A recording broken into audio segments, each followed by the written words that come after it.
Welcome to the Israel Answers series, connecting Israel, the Bible, and you. Join Susan Michael as she explores timely issues and current events from a scriptural perspective to equip the Christian world with a balanced and biblical response. Be sure to subscribe for future episodes, which will ignite your faith and bring the Bible to life in your everyday world. Now, let's join Susan with your Israel Answers. Welcome to the Out of Zion podcast. I'm Shelley Neese, filling in for Dr. Susan Michael, and I have with me today Zach Bauer, the CEO of Passages. So first, Zach, Passages has one of my favorite missions of all the Christian Zionist organizations, and I want you to just explain what that is to our audience, because it's something that I'll be with Jewish people and they'll say, why don't we have a birthright for Christians? And I tell them it exists. It's great to be with you, Shelley. Thanks for having me on. So Passages best be described as a Christian birthright. We send Christian high school and college students on a 9-day trip to Israel, where we connect them to the roots of their faith and also to both ancient and modern Israel. And we're not just a pilgrimage. We don't just go to the biblical sites. We do go to the biblical sites, but we also have a variety of speakers and perspectives that the students hear from while they're on the ground. And the hope is that they can understand not only the modern geopolitical realities that Israel is facing, but also grow closer in their faith and in their walk with Christ while they're there too, and learn why as a Christian it's so important to support Israel and the Jewish people.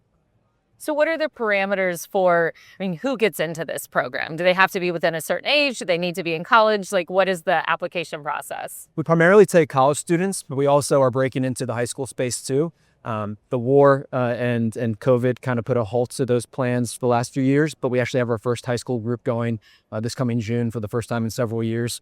But in terms of the college students, we work with long-term partners in schools that we've used in the past, whether that's Hillsdale College or a group called the David Network, which is actually a group of conservative Ivy League students and MIT and Stanford students. We've taken 3 buses of them this past year, and it's been really encouraging to see those students who are in really the belly of the beast when it comes to on-campus anti-Semitism, and giving them that opportunity to experience Israel firsthand and seeing that experience play out before their eyes has been incredible to see, and having them go back to campus inspired and willing to stand up and confront anti-Semitism wherever they may see it in their classroom or amongst their peers. Is there any sort of expectation on your part of what you want these students to go back and do in their own community and campuses after these trips? There is. We actually have we call it our capstone project. So when students return back to the United States, they have 45 days to complete what we call capstone project. And that's a menu of options. It can be writing an op-ed in their local school newspaper. It can be sharing their experience in Israel to their church from a classroom. Can be co-hosting a Shabbat dinner with a Jewish organization on campus. So we provide them different options to get credit for completing the capstone. But in addition to that, we want them to be inspired leaders to lead 45 days past their trip. We want them to be advocates for Israel and the Jewish people, not only on their campus when they return, but also in their careers. So we've really taken a heightened focus in selecting and recruiting students who we feel are going to be the change makers, impact makers in the country going forward, whether that's in politics, business, policy makers. We really want to make sure that the students we're taking are going to come back and have an outsized ripple effect on their communities and in their campuses when they return home. Is the trip completely free for a student? Is there a little bit of an application fee? How do you do that? Yeah, there's a little bit of an application fee. It's typically $980 for college students, and that covers everything except their domestic flights to the outbound airport. So hotels, meals, ground transportation in Israel, everything is covered. So $980 is typically the registration fee that we have, and we felt that it's good to have some skin in the game. It leads to a better overall experience for both not only the student but also us. Mm-hmm. So nothing secures a no-show rate like $0 entry fee. Yeah, exactly. So. Yeah, that's we learned that the hard way in years past. So $980 we feel is a good middle ground. Mm-hmm. Are you guys?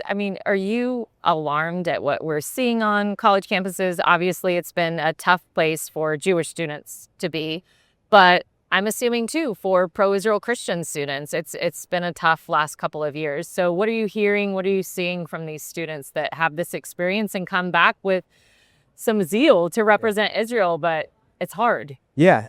Well, I've been at Passages now for a little over a year. And when I first started, we really knew the threat, the rise of anti-Semitism was really prevalent on the left, whether that's among, academia and professors on these college campuses. They were, spewing these anti-Semitic lies and whatnot. But as the year progressed, and even in the last 5-6 months, I think we've really seen the rise of anti-Semitism on the right, unfortunately, and whether that's coming from prominent voices like, Tucker or Candace Owens. But we really feel like that's where the battle is being waged right now. And it's been alarming to see, especially some young Christians who may not have a firm foundation in their faith and understanding why, as a Christian, it's important to support Israel and the Jewish people. They've been susceptible to some of the lies and distorted theologies that they've been hearing from some of these prominent voices that they've listened to. Mm-hmm. So trying to reach them while they're still forming their opinions and growing in their faith is critical early on. I think some of the data has shown this past year that younger Americans are turning to their faith, which is really encouraging to see. It's church attendance and has been increasing among younger Americans. But at the same time, it also puts a heightened focus on reaching these students while they're young in their faith and before they mature, because otherwise they're going to hear from voices that are saying inaccurate things and distorted theologies. And unfortunately, we've seen that been playing out across the country in a variety of different instances. One being in January when we saw the young man that set the synagogue in Jackson, Mississippi on fire. And during his court appearance, he said that he professed to be a Christian and that he did it because it was a synagogue of Satan. And this was a young man who was playing baseball in college, had a bright career ahead of him. And unfortunately, he was listening to these voices who were just saying distorted theologies and inaccurate things against the Jewish people. And he had he fell victim to it, and unfortunately carried out this heinous attack. And it just reminds us of the important work that we're doing every day, trying to reach these young Christians and providing them a firm foundation of faith, and how and why, as a Christian, we need to stand with the Jewish people and with Israel. Mm-hmm. One thing, why Passage's mission, why I love it so much is because for so many of us, that is our story. Like when I went to Israel at 20 years old for the first time, I had small town Louisiana girl, never met a Jewish person in my life, really knew nothing about the Jewish state, so it was just a fire hose of information. But not only does it make you an advocate for Israel, you become a better Christian, right? Mm-hmm. So I had, your spiritual imagination is one thing, and it's a beautiful thing. We should all, when we, read the biblical text, try and exercise our imaginations to what Jerusalem might look like. Mm-hmm. But it's almost like you can just read the scriptures with so much more comfort, such a different level of understanding when you've seen and walked the land. So when you're taking kids there, mm-hmm. you're not just making advocates for Israel, you're deepening their Christian faith. You're making better Christians to send back to their families and share with the world. 100% right. I went to Israel for the first time right after high school. My high school graduation, my family went for the first time for a week. And it was the first time I'd ever left the country. So I was excited to be able to explore and go to Israel for the first time. And you're absolutely right. There was nothing like having the opportunity to open your Bible and literally be walking in the footsteps of Jesus, whether that was in Jerusalem or up in Galilee, and just seeing all these landmarks and places you've been reading about your entire life, and then just having them right in front of you and literally being able to envision what it must have been like, thousands of years ago when these events took place. So to your point, yeah, absolutely, I grew in my faith, but that led to me wanting to advocate and be more supportive of Israel and the Jewish people. So it's not an either or kind of situation. I think your faith, the growth in your faith while you're in Israel leads you to want to become a stronger advocate for Israel and the Jewish people. And that's what I experienced when I first went there. And not only did I grow in my walk with Christ, but I also just the culture itself and the people there, I grew to love it and love them. And it was eye-opening experience as an 18-year-old young man to see guys my age, serving on the Golan Heights in the front lines in the IDF, or guys that were 2 or 3 older than me have families of their own, little kids. It was an eye-opening experience. I was kind of like, whoa, this is a little different than it is in the United States. But there's this level of maturity and growth and the different things that, young men our age may not experience as soon and early in their lives as they do over in Israel. And it really just drew me to the culture and how unique it was. And having an experience too of just even going to a Shabbat dinner for the first time and seeing, several generations of a family gathering all at once every Friday. And it's almost like having a mini Thanksgiving every week. And I love Thanksgiving. So I'm like, I want to do that every week too back home. But they do that all the time. And it was just a very special, event, and being able to see that play out for the first time, I was just really taken aback and kind of like in awe of it all. And it really just drew me to the country, drew me to the people even more. And my personal experience in Israel when I was there, when I was 18, and the impact that it had on my life really led me to want to come to Passages, because being able to provide that same experience for young men and women, young Christian men and women, was an opportunity, and it's something worthwhile pursuing. And especially now, what we're seeing going on in society and the rise of anti-Semitism, I feel like it's more important now than ever that young Christians had the opportunity to go to Israel and see for themselves the country and the land and the people. I know, just, post October 7th, ICJ, we're taking people there for the Feast of Tabernacles and taking tours there. And there's this real need to add the October 7th sites, to add the Nova site, to add going to the Gaza border. So have y'all made any adjustments to your own itinerary? Because, it used to be that you would spend a whole day at Yad Vashem at the Holocaust Museum, but now something happened in their lifetime that was a Holocaust. So how have you adjusted the itinerary? Yeah, so since October 7th, we've taken all of our students go down to the Gaza envelope and go down to either Kfar Aza or the Nova Festival. And we usually will have a Nova Festival survivor speak to them while they're at the site. We've also actually incorporated a volunteer day. And this is it gives the opportunity for students to take a break from, just going from site to site and hearing speaker to speaker, but they actually go to a local community and serve and volunteer, whether that's building kits for kids, which is a program that a nonprofit that we've worked with that builds toy kits for kids to use in bomb shelters when they might be experiencing trauma or, emotional stress from all that's been going on in the war previously, but giving them the tools and the ability to find comfort and solace while they're maybe in a bomb shelter with their families. There's also other opportunities that we do volunteering for a day. And it was going to be a kind of temporary thing, but we've often found that post-trip surveys have said, a lot of students have said that's one of the most meaningful aspects of the trip. So we're going to continue having a volunteer day going forward. And in addition to, obviously hearing or going to the sites in October 7th and where the attacks took place. But it's important to see, especially when a lot of these college students may hear from some of their peers that, October 7th didn't happen. This is all like made up and it's all staged. But you've been to the communities to see that they're pretty much intact of where it was in October 7th. There's still, the remnants of bullet holes and bombs. And you can see for yourself that, no, actually, this did happen. And this is where so-and-so lived. This is where this victim was taken and held hostage. So it's really important for them to be able to witness that firsthand and say that they went to these sites and tell their peers that, actually, you're wrong. Like, this happened. I was there. I saw it for myself. So.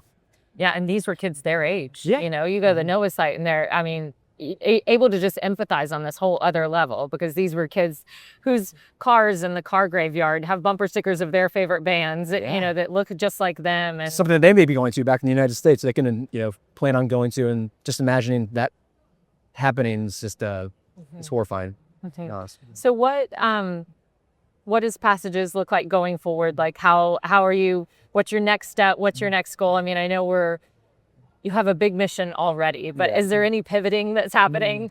We've actually revamped our entire leadership program. So in years past, basically, you want to sign up for a trip, we'll take you on a trip. But we want to make sure, we can't be, we don't have the resources to take thousands upon thousands of students. We want to make sure that we're identifying the right students to take on in our program. So leading up to the trip itself, we have students take an 8-hour online course, and some of the topics include, history of anti-Semitism, the history of Jewish-Christian relations, what is Zionism, and provides them a framework and a foundation leading up to the trip itself. And then we also have them take several quizzes throughout to make sure they're, understanding understanding all the information that's being shared with them on the course. And then we also do a one-on-one interview with them with the staff members. So there's a much more thorough vetting process in order to actually get on the trip itself. And the reason for that is we want to make sure we're having the highest return on our investment, because as you know, it's not cheap to go to Israel, and we want to make sure that students we're taking are going to be the ones that are going to come back to their campus and in their careers and really be forceful advocates for the Jewish people and for the nation of Israel. So that's been a process of implementing that program. We had our first winter cohort go through it this year. We had over 90 students go through it from Hillsdale College, the Ivy League schools from David Network, and then we actually had 3 HBCUs colleges represented: Florida A&M, Southern, and Alabama State. And so far, it's the first cohort went went really well. We have a couple of iterations we'll be making here and there, but our next big group is going to go at the end of May into early June, and then this coming winter we have up to 7 or 8 buses that will be on the ground. We're still figuring out the final number, but this coming year we're looking at around 650 people going over, and Wow. it's we're excited. And those are 650 vetted, Christian leaders that have so much potential and promise. That is wonderful. Yeah. Well, Zach, thank you so much for being on Out of Zion, and we appreciate what you do. We appreciate you being a member of American Christian Leaders for Israel, and just what you're bringing to the table for these students is super inspirational. Awesome. Thank you, Shelley. It's great to be with you. Hey, just give me one more minute. I want to offer you one of our free resources. We have wonderful resources in our show notes.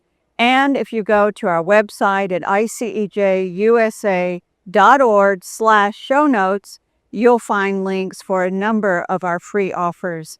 We have downloadables to help root you in Scripture, help you to understand the issues surrounding Israel, and the importance of Christian support for Israel. And don't forget, please follow us on Facebook, YouTube, and LinkedIn, and stay connected. Thank you, and God bless.